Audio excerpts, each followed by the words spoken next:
Boa noite. Voar é perigoso? O Globo Repórter de hoje investiga a segurança da aviação brasileira.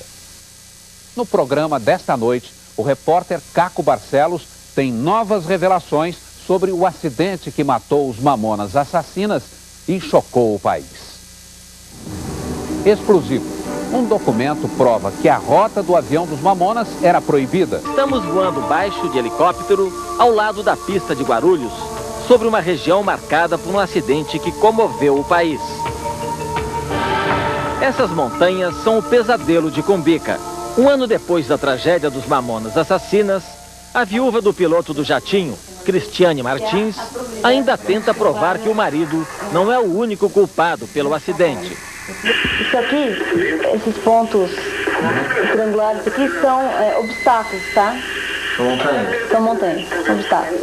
O controlador não alerta para esse detalhe aqui, que é a Serra da Cantareira.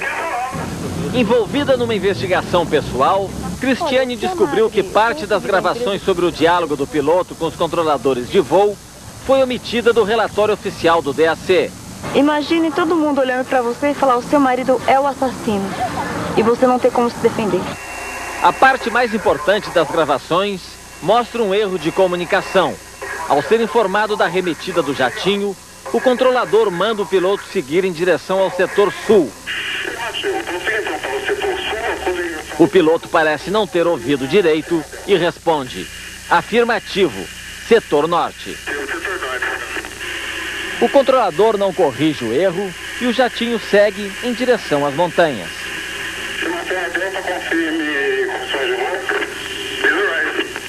A última imagem do jato na tela do radar é esta. Altitude 3.300 pés, 320 abaixo do pico da montanha à frente. Mesmo assim, o piloto não é avisado e ele bate. A luz dos Mamonas Assassinas do radar se apaga.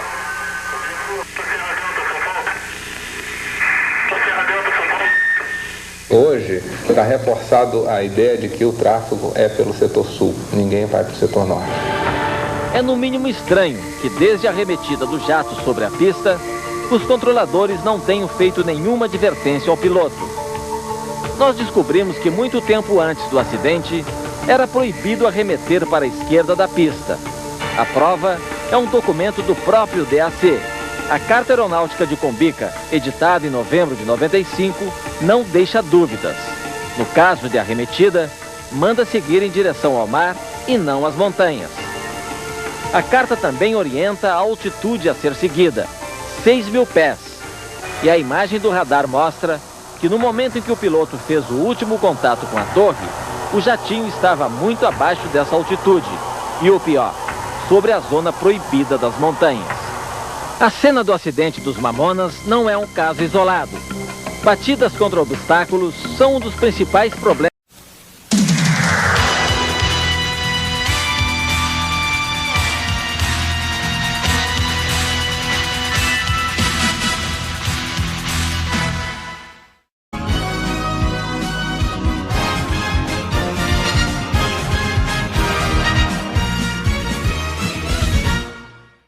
As fitas gravadas com a conversa entre o piloto do avião e a torre de controle do aeroporto de Guarulhos vão ser a principal peça da investigação do Departamento de Aviação Civil para descobrir o que provocou o acidente. O que já se sabe é que o piloto do avião fez uma manobra irregular ao se aproximar do aeroporto.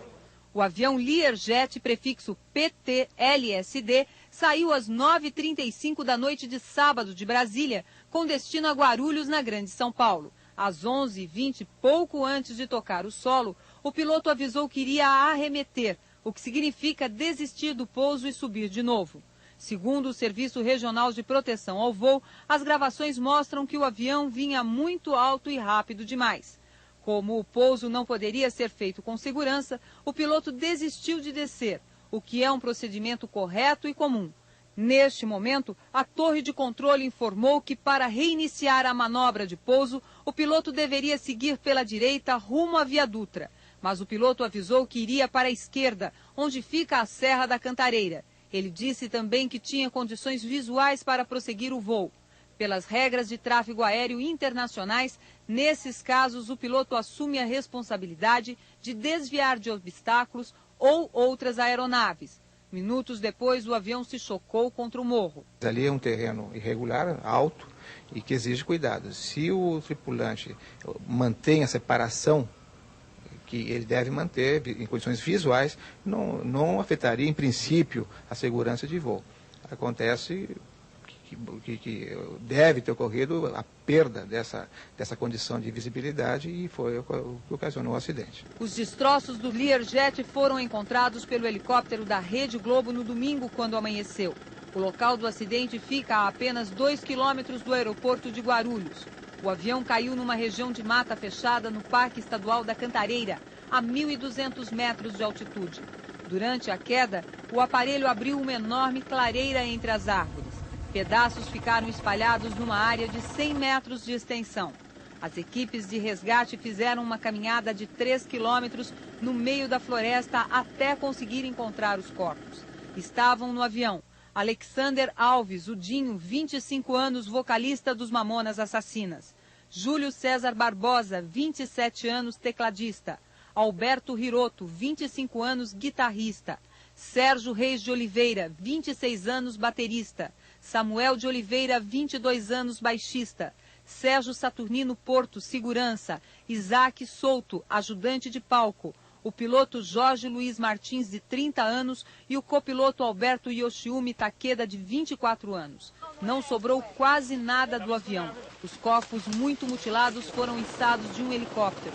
Um a um, porque não havia como fazer o transporte pela mata. Todos foram levados até uma pedreira ao pé do morro, onde dezenas de fãs acompanhavam o resgate. No final da manhã, a operação estava encerrada. Não havia nenhum sobrevivente. Até o momento, a comissão que investiga as causas do acidente tem certeza de que a visibilidade era boa e o vento era fraco. Segundo a comissão, os radares e equipamentos da torre de controle do aeroporto de Cumbica, em Guarulhos, estavam funcionando normalmente e que o piloto não informou a existência de qualquer problema na aeronave. O relatório final sobre as causas do acidente com o avião que transportava a banda Mamonas Assassinas só sai em 90 dias. Os rapazes dos Mamonas encaravam os aviões com medo e fascínio. Em várias entrevistas falaram com ironia da possibilidade de um acidente. Parecia que eles já sabiam. Como disse sábado o tecladista Júlio Hazek, numa gravação exclusiva que você vai ver agora. O avião sempre esteve na rota dos Mamonas. No início, como vizinhos do aeroporto de Guarulhos. E assim que a carreira decolou no primeiro CD, uma homenagem ao pai da aviação, ao Santos Dumont, que inventou o avião, senão a gente ainda estava indo mixar o disco a pé. Uma das últimas brincadeiras da banda, que brincava com tudo, foi brincar com a morte, de avião. Esse avião quase caiu na selva amazônica, porque quebrou o radar. Tem uma boa e uma má notícia para você que vai voar com a gente, cameraman. Qual que você quer primeiro? Você ganhou o dinheiro dos Mamonas? Eu era. Oi? A boa é que eles consertaram o radar. Quebrou de novo. Repare a pergunta do tecladista Júlio Hazek. Quebrou de novo? No mundo dos Mamonas, sempre foi difícil saber quando o assunto era sério ou não. Para o amigo Nelson de Lima, a dúvida de Hazek não era uma piada. Ele me disse uma vez que ele ia viajar para Marília, que ele estava com muito medo de viajar e que para mim rezar por todos. A maratona de shows e viagens para todo o país nunca quebrou a rotina no salão do cabeleireiro Nelson. Uma vez por mês, o tecladista dos Cabelos Vermelhos dava um trato no visual e celebrava a amizade em sessões de fotos. Muitas fotos. A última vez que Júlio esteve aqui no salão foi no sábado, horas antes de viajar a Brasília. Nelson fez questão de registrar mais uma visita do velho amigo. Desta vez, no lugar da máquina fotográfica, preferiu uma lembrança mais especial, usando esta câmera de vídeo. O cabeleireiro reforça a tintura do cliente mais famoso. Sempre tímido, calado, mas atencioso com os fãs. Feita para ser uma homenagem, A gravação acabou se transformando no último testemunho. Para variar, começou na brincadeira. Fala sobre o Portugal, né, meu? Você tá indo pra lá? Vamos lá ver como é que é, essas mulheres têm bigode mesmo. Júlio se afasta, mas volta e faz uma revelação. A última, 12 horas antes de morrer. Essa noite eu sonhei com um negócio assim, parecia que o avião caía, não sei. Ouça de novo, em 5 segundos, a última previsão de Júlio. Essa noite eu sonhei com um negócio assim, parecia que o avião caía, não sei.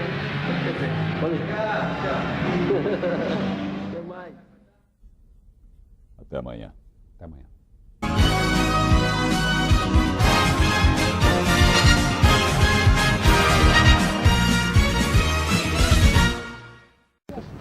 Não voa. Você tem que saber, inclusive, até o comprimento de pista que você vai usar e o tamanho da pista que você tem. Então, vamos nós iniciar a nossa viagem agora. Torre 1 kg Bravo Charlie, está livre alinhamento? Negativo, senhor. Mantenha, temos jornal passando este ano e inspira. Nós começamos agora a nossa subida. No sábado, dia 2, aproximadamente por volta das 22 horas, o grupo Mamonas Assassinas saía de Brasília, junto com o ajudante de palco, com segurança. Quem estava pilotando o avião era Jorge Luiz Germano Martins, o piloto de 30 anos, e o copiloto Alberto Taquida, de 24 anos. Comandante, apesar da alegria e da descontração, eles nunca falaram em consumo de drogas e também não havia consumo de bebida alcoólica. É comportamento exemplar. Exemplar. Totalmente, sempre. É só alegria entre eles, brincadeira sadia. Talvez isso explique também a verdadeira adoração que as crianças tinham e ainda têm pelo grupo Mamonas Assassinas. A identificação tão grande que eles tiveram. Um exemplo de pessoas, de jovens alegres e de artistas também, como seres humanos. Nós estamos seguindo agora em direção ao aeroporto de Guarulhos. Kilo Bravo Charlie, desça para 5.000 pés. Bravo Charlie. Para 5.000 pés, Kilo Bravo Charlie. A torre de comando, a torre de controle agora pede que a gente vá para 5.000 pés.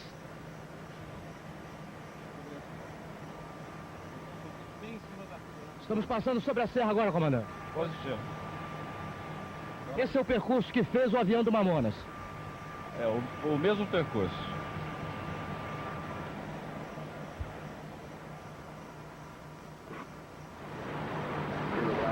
Nesse ponto, o piloto Jorge Luiz pediu autorização para descer e ele não conseguiu alinhar o avião na pista. Daí ele ter arremetido. Estava com a velocidade acima dos padrões e a altura também. Que velocidade nós estamos agora? Nós estamos com 220 nós. Dá para a nossa velocidade. Nós vamos começar a nossa redução para 170 nós e após fazer a final com 135 nós. E aproximadamente que altura para fazer a descida? Nós estamos descendo para 4.100 pés para a interceptação do glide slope. Vamos iniciar a nossa descida. E é um momento de expectativa, porque nós vamos fazer a arremetida para o lado esquerdo, exatamente como fez o avião do Mamonas. Já está a pista à frente, estamos nos aproximando. A serra à nossa esquerda. A arremetida é feita a que altura mais ou menos, comandante? A 200 pés de altura, com 2.600 pés. Quando chegou mais ou menos nesse ponto, aqui o piloto, com uma velocidade acima dos padrões e altura também, não conseguiu alinhar o avião na pista. E teve que fazer a arremetida. E fez para o lado esquerdo, apesar do que o comando da torre mandava que ele fizesse. E a carta de aviação mandasse que ele fizesse para o lado direito. Estamos nos aproximando, vamos iniciar agora a arremetida para o lado esquerdo. E é uma sensação... Lá vamos nós, descendo, cada vez mais perto. Cada vez mais perto do solo. Cada vez mais perto, nos aproximando. E agora começa a arremetida para a esquerda. A sensação é terrível, a velocidade é impressionante.